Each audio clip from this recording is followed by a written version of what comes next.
I'm gonna fight you. Hold up, sit down. Well, welcome to our podcast. Bro, okay, welcome to the podcast. Today we're... The Booty Stop Podcast. Kill you. Sit down. Sit down. Well, sit down. Alright. Okay. So today we're gonna talk about the book. We're gonna talk about Into the Wild and Into the Wild. Alright, go on. And after that, we're gonna talk about some scary stories, Mandela effects, any theories, and we're also gonna do a pack opening. 2 packs right here. Sir. All right. So, Richard, say your family was fighting. Yeah. And you had to resolve the family conflict. How would you do it and why? Alright, so a family conflict, correct. Mm-hmm. Alright, so what you find I do, right? Take a sip of some over, bro. Alright. Yo, hit up Teriyaki Town. Alright, so solving a family conflict, like an argument, right? Yeah. Or like just some beef with your family. So, alright, so how those people would have beef, right? Mm-hmm. To say have beef with your cousin. Right. And then just your other cousin, have them come together, talk about it. What y'all have a beef for? Thanks. All right. Like, what's the point of the beef if it's over like just one girl? Just say like you date one girl, and then your cousin just like, well, I'm gonna steal your girl and have her too. Damn. That's like, not, like, bro, like. That's menacing. But it's that girl's fault too, cause like she a cousin hopper. Yeah. All right. Right. But and they're having conflict. Why? Because that's their own blood. Okay, well, in the book Into the Wild, so the character didn't like his dad. He raised them so weird, and he was so tough on McCandless. And McCandless's only option out of this, he decided instead of going to college, he was going to sneak into the wild and live off of the wild, survival and all that. But honestly, you got COVID. Pause. Okay, but how I would solve a family conflict is I would either have a family meeting, talk it out, or, bro, get your foot. Okay, or I would bring some food because who doesn't love food? Bro, I'm telling you, hit a teriyaki town. Every time, my mom gets mad at me on accident and then she hits me or something, she always asks me, "Que eres comer?" Like, she will have food ready. She will get food, and I always feel better after. Okay, so the next question: if you were to go out in the wilderness, what would you bring and how would you plan for it? All right, going out to the wilderness.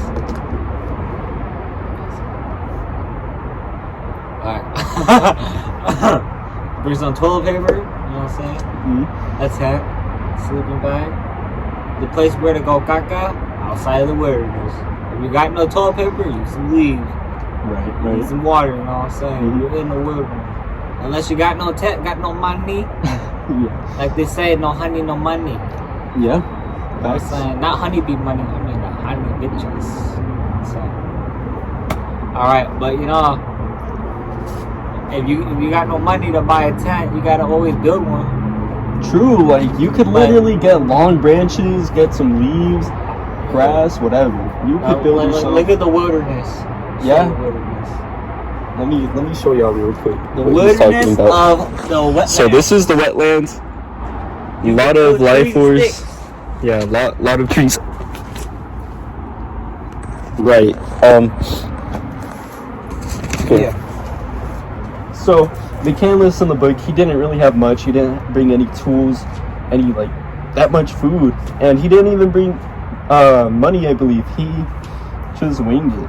Versus if I were to plan out for an adventure, I would bring a guide to tell me what foods I can eat in the wilderness. Oh shit, I'm gonna reach it. Okay, go on. I would buy flint and steel so I could build my own fires, a fishing rod, some bait, so that way I could catch my own fish, find a nice little area to stay at, build my fort, and yeah, just pack some tools. Alright. So, how it feels to be at odds with your family. So say for example, you act different and your family just looks at you like, dang, he's like weird, or Oh what he's doing. shit! Yeah. Oh yeah, Yeah. all right. Let me tell you a funny story. Man. So you know what I'm saying? Earrings. That's big thing right there, right? Yeah. Especially for a Mexican or like. Oh yeah, I remember if when. you minority parent, if you a whole dude and you want to get earrings. Yeah. Now I didn't get just one, not two, but 3 on each ear. So I have 6 total. I was about to get a 4th one, but my ears got bumped because of some minority issues. Right. Some issues, you know what I'm saying? So I can relate to this because he actually pierced my ears multiple times, but we got the hole in. Everything looks good now, and I remember when once I got home, my mom, she just looked at me and she was like, "Why didn't you go to Claire's and get it done professionally?" She didn't get mad at me because I got my ears pierced, but because they weren't done professionally. And honestly, I was shocked. And this idiot decided to grab a hole like the same thing I pierced it with and poke it himself. Yeah, I fixed it. I pushed him through. He said, "We push it in." Alright, so in like Into the Wild, McCandless, the only reason why he was the odd one out is because he was the oldest one. You know, he's seen his dad from other perspectives as siblings didn't see from. So that's why he probably did some of the stuff he did. Okay. The dangers of conformity. What do you think about that? You know, conformity. What's conformity? When you conform. What's conform? Can you pull up your phone real quick?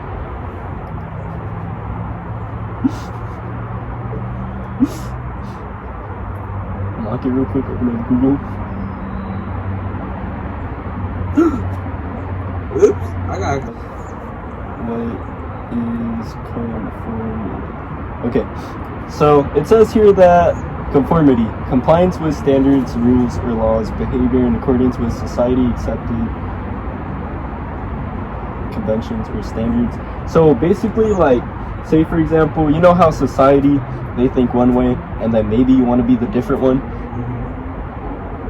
So like, here, let me see. Say you like a pair of shoes, right? And everyone in your class, they think it's ugly, but you're like, nah, I really like these, so I'm gonna put them on and I'm gonna take them to school. I'm gonna buy them. Yeah. All right, so what do you think about that? All right. So funny story about I just bought these Jordan 2s. Mm-hmm. They were originally released. You good? Yeah. They were originally released in France because they were like a release only for Europe. You know what I'm saying? But that was back in 2016. But they're like pretty, like they're rare. They're like really expensive now. Like the price goes up. So yeah, and then they start selling in the U.S. So I'm like, I'm a copy here. I have a copy of them a lot because you know what I'm saying. Right. And how much did you spend on them? So retail prices run like 300 something. Damn. Or the most I 200 ever something. spent on shoes is like 75 or But 100. I spent $650. Alright. Yeah. I didn't spend that much. Like $650 for a pair of shoes, but like, is it worth it? Yes, it's actually comfy. Some Jordans are like hard like a rock, so like they look nice, but they're hard like a rock. So, but people were saying, oh, those are underrated. Oh, like those are fire. You know what I'm saying? yeah. I was like, I like 2s for some reason because they're comfy and nice. But yeah, people just be hating because they can't buy the things they make themselves happy. Yeah. So, I see this a different way. In California, you know, a bunch of Mexicans. I used to go to school with a bunch of Mexicans. Yeah. And the thing is, I grew up with small eyes, so what did people assume? They assumed I was Asian, and I would stand out. They didn't know you're Mexicano. And I would oftentimes get bullied, and like being different from society and just what everyone like picks to choose. Oh, yeah, I get that. It's tough. I get that. All right, Richard. What does it mean to live life deliberately? What do you think that means? All right, I'm gonna tell you what deliberate means. So basically, like, say you like writing books, and say you're really good at like writing, and you have two different options. You could either publish a novel or you can become a teacher, which is obviously the safer option. So that's what it means to live deliberately. So for me, honestly, would I live life deliberately? No. Wanna know why? I choose to live life dangerously and bravely. Yeah, take risks. Fuck. You know, Steve Jobs, he didn't graduate, and that's not safe. That's a really risky play. I wanna know what he did? He built a business. He built a legacy. Hey, he's a good entrepreneur. Okay. Honestly, I don't think McCandless lived life deliberately until at the very end when he realized that he wanted to live, because he ran out of food. It was tough in the wilderness, and he lived in the battle bus out there in the wild, no food at all, and all of a sudden he's like, I want to live. So he wanted to go back to society. The effects of consumer society on individuality.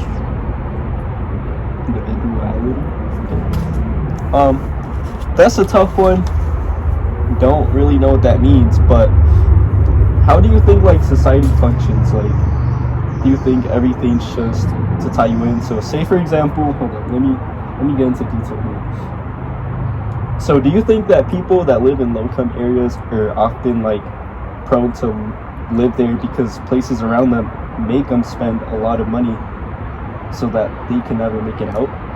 Because if you notice, like, typically around low-income areas, you'll find like where all the gasoline stores are, groceries, malls even, and people, like, when you see a mall, what do you want to do? You want to check it out, look for shoes, look for clothes. But most of these clothes are super expensive, and if you keep spending your money, how are you going to save up to buy a house? That's like a struggle with now generation. Like, it's so easy for teens to spend so much money on what isn't necessary. Okay. So, say for example, if you left your family and you abandoned them and you were to come back, how would you do? Yeah. Well, good story with that. My uncle did that. Oh, yeah. Yeah, so basically, we got a little family drama, you know what I'm saying? Uncle decided I'm gonna roll my wife. And 10 years later, comes back this year, like in February, just to visit. California first, of course. You know what I'm saying? That was good, you know. But you never know, you know what I'm saying? And I guess it was like a lot to take, cause like I was thinking for like years, you know what I'm saying? So first we were back and this. At the same time, like, but you gotta choose the right for you. Yeah. You're gonna have an argument. It's gonna be stupid. Yeah. So, in the book In So Wild, you know, McCandless went through a lot. Obviously, Pokemon. Not time yet. He was out there in the wild. What was he looking for? Honestly, the way he grew up, I think he was just looking for an escape.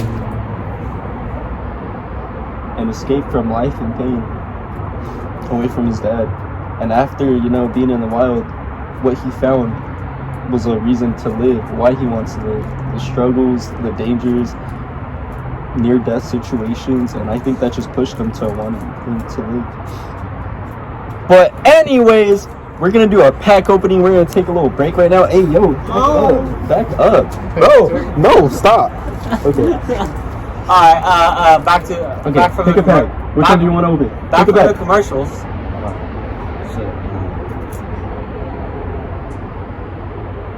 Choose one. One only. Alright, we find to go like this. Right. Alright, we find us. Stand right here behind. Mix them both. Alright, mix them both. Alright. And then on the count of 3, grab one. Ready? So. No, you can't look that way. Okay. Ready? Go. It's just mine. Wait, no, I'm trying to grab the window. Okay. Alright. Alright, so we're gonna do our pack opening. Bro, chill! Hold on, go to your seat.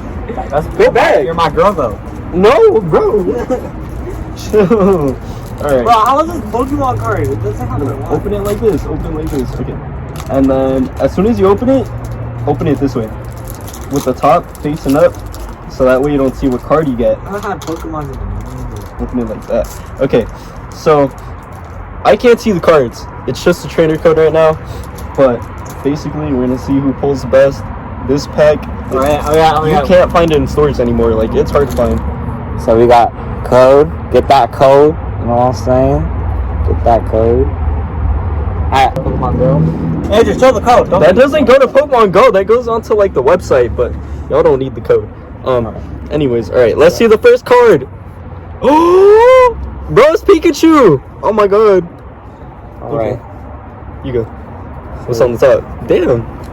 Right, okay, you're gonna shuffle? I'm gonna shuffle too then. You know what I'm saying? 3, 2, 1, go. Oh, is that a legendary Pokemon? Oh, Xerneas? Oh, we got Kyogre. This set has a lot of legendaries. So we got Xerneas. Oh, I got Lugia too. Alright, this is my last card. Oh, Xerneas again. Damn. We got Kyogre. Yo, these are my cards now. Alright, bet you could keep those. Oh! It's a Pikachu. Yo! Okay, last card, 3. Oh, I feel this. Oh my gosh. I feel this one. Oh my gosh. Oh! Oh, shit. No way. No way, I got lucky. Alright, so basically, if this was a regular Pokemon pack, you know what I'm saying? These would be the regulars, you know what I'm saying? You got Kyogre, you know what I'm saying? Xerneas. Rashi. Wait, how do you call it? Rashi. Alright, and then the last but not least, I think that's a Surfing Pikachu. Oh my god! Wait, let me see the restaurant. What the hell? Bro, we gotta sleeve it up, or else then it'll go down in value.